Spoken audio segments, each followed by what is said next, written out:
हुकूमत को होश आ गया, उन्होंने भी अपने जो अल्ले तलल्ले थे उसमें कमी कर दी है। पेट्रोल की कीमत पे 55 रुपये इजाफा कर दिया था। अब सरकारी सतह पे बहुत से इकदाम किए गए, वफाकी और सूबाई हुकूमतों ने किए हैं।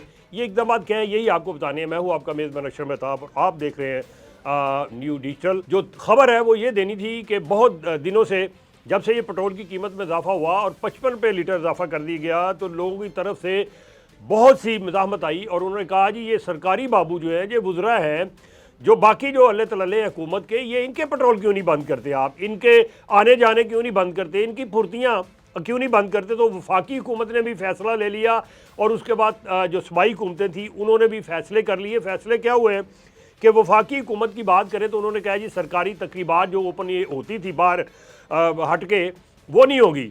और इसके अलावा जो सरकारी जो वफाकी वुज़रा हैं वो अपनी तरह 2 माह की नहीं लेंगे। इसके अलावा जो प्रोटोकॉल होगा उस पर भी कमी कर दी गई है और जो पेट्रोल था जो उसमें वफाकी वुज़रा है उस पर भी कट लगाया गया है। वफाकी सतह पे ये कहा गया है कि जितने भी तलीमी अदारे हैं वो जब तक ये बहरान है, यानी कि कहा गया है कि पंजाब हुकूमत के मुताबिक 31 मार्च तक बंद रहेंगे और जो बलूचिस्तान है वो कहता है जी 23 मार्च तक बंद किया जाएगा। लेकिन KPK की तरफ से भी ये ऐलान आया है कि जब तक बहरान है ये तलीमी इदारे जो है बंद रहेंगे। लेकिन सिंध हुकूमत की तरफ से अभी तक ये इतलात नहीं आई, लेकिन ऐसा ही होगा क्योंकि जब ऊपर फैसला हो जाए तो नीचे भी वैसे ही फैसले होते हैं। प्रोटोकॉल की बात करें तो बड़ी बड़ी गाड़ियाँ जो थी उनको भी पाबंदी लगाई गई है। इसके अलावा सरकारी जो मुलाजमीन हैं, सरकारी अफसर हैं, जिनको ये पेट्रोल मिलता था उन पे 50% कट लगा दिया गया है, यानी कि अब 50% वो जो पेट्रोल उनको कम मिलेगा। इसके अलावा सबसे अच्छी बात जो KPK ने की है कि जितने भी रजिस्टर्ड मोटरसाइकिल हैं उनके ऊपर जो 55 रुपये इजाफा किया गया था वो लागू नहीं होगा, उसका तलाक नहीं होगा, उनको पुरानी कीमत पे ही पेट्रोल मिलेगा। जो इजाफा है वो हुकूमत बर्दाश्त करेगी। ये तकरीबन 2200 रुपया महीने का बनता है। इस हिसाब से देखा जाए अगर ये पेट्रोल इसी तरह से महंगा रहता है और ये जंग जो है तूल पकड़ती है तो फिर ये सिलसिला इसी तरह जारी रहेगा। स्कूल और कॉलेजी तलीमी इदारे जो हैं उनके जो इम्तहानात हैं वो शेड्यूल के मुताबिक होंगे। ये बड़ी अच्छी बात की है। लोगों के बच्चों ने जो पूरा साल मेहनत की थी, अब ये फ़िक्रमंद थे कि कहीं पे इम्तहानी शेड्यूल है वो तब्दील ना हो जाए, लेकिन उसको भी तब्दील नहीं किया गया।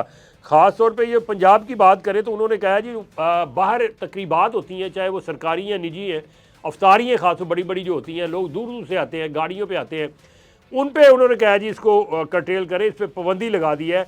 ना सरकार करेगी और ना ही लोग जो हैं वो इस तरह से करें, अपने घरों में रखें, छोटी सतह पे जो है ये तकरीबात की जाए।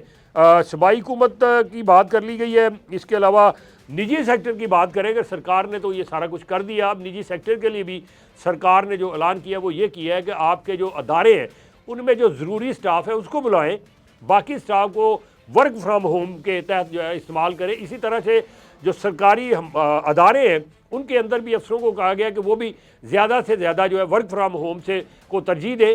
जितना स्टाफ बहुत ज़रूरी है, जिसके बगैर गुजारा नहीं, उसको बुलवाएं, बाकी स्टाफ को आप घरों में रहने दें, उनको ना बुलाएं, ताकि वो जो मोटरसाइकिलें गाड़ियाँ इस्तेमाल करते हैं उनमें जो फ्यूल इस्तेमाल होता है वो ना हो सके। अब अल्लाह से यही दुआ की जा सकती है कि ये जंग जो है ये जल्द से जल्द बंद हो जाए।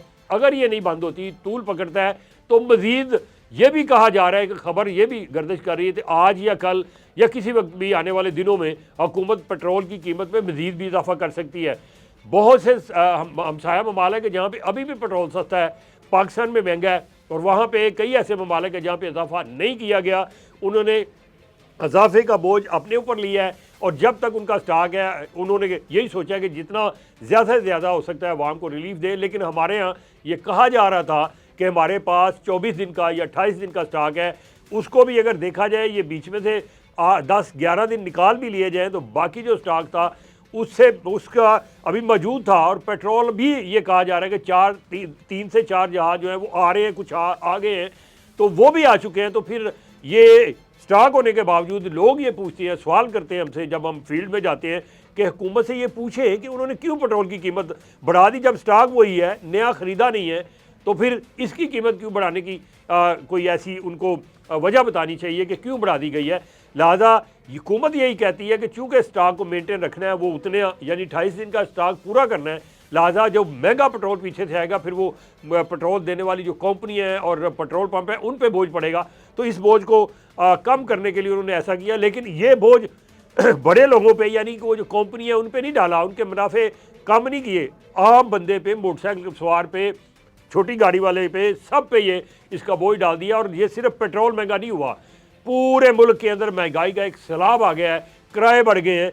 इसके अलावा जो अशिया खुरोनोश हैं वो भी तो यकीनी बात है तरसील होनी है, वो भी किसी तरीके से पहुँचनी है कहीं पे, तो वो पेट्रोल इस्तेमाल होगा, गाड़ियाँ जाएंगी तो फिर ही लेके जाएंगी, तो वो भी महंगी हो गई हैं। अब ये देखना है कि ये जंग कब तक जारी रहती है, और अगर इसी तरह सूरत रहती है तो आलमी मंडी में जो तेल की कीमत है वो आए दिन बढ़ती रहती है। एक ही दिन में अभी भी आज की खबर है कि अच्छा खासा इजाफा हो गया है इसके पेट्रोल और डीजल में, और अल्लाह करे कि ये जल्द से जल्द जंग बंद हो और दुनिया सुकून में आए, लोग आराम में आए और ये पेट्रोल की कीमत वापस उसी जगह पे चली जाए। इन्हीं अल्फाज के साथ अपने मेज़बान अशरफ मेहताब को इजाज़त दीजिएगा। अल्लाह हम सब का हामी और नासर हो। अल्लाह हाफिज़।